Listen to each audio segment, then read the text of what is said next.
तिचं वय फक्त 22, पण ती स्वतःचं नावही विसरली होती।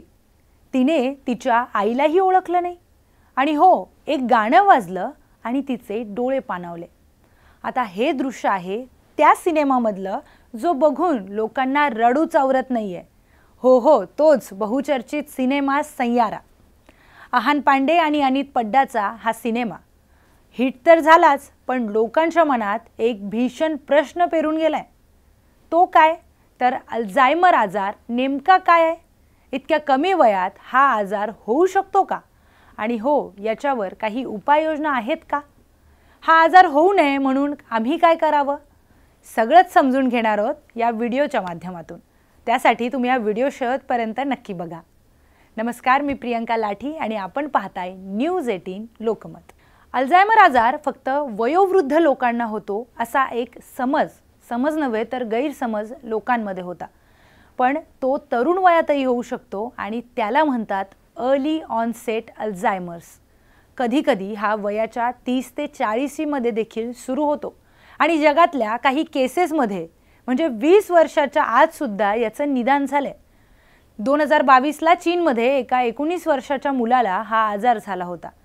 म्हणूनच फक्त सिनेमात नाही तर हा खऱ्या आयुष्यातही होऊ शकतो। का होतो हा आजार इतक्या लवकर? तर जेनेटिक बदल, अपघाताने मेंदूला इजा, डायबिटीज, हार्ट प्रॉब्लेम, त्याचबरोबर लठ्ठपणा, दारू, सिगरेट आणि सगळ्यात महत्त्वाचं ताणतणाव, या सगळ्यांमुळे मेंदूमध्ये काही प्रोटीन्स जमा होतात आणि हळूहळू त्या पेशींना मारतात। मग आठवणी मरतात, शब्द हरवतात आणि माणूस राहतो पण त्याचं स्वत्व हरवतं। लक्षणं कशी ओळखाल?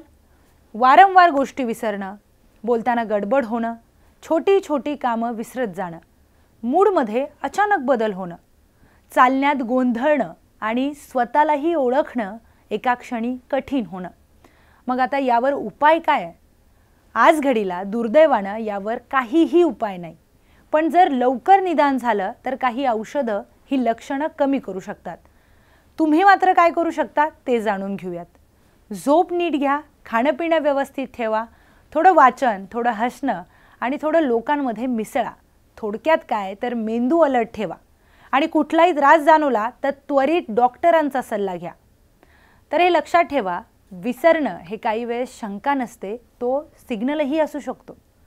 घाबरून जाऊ नका, फक्त काळजी घ्या स्वतःची आणि जवळच्या लोकांची।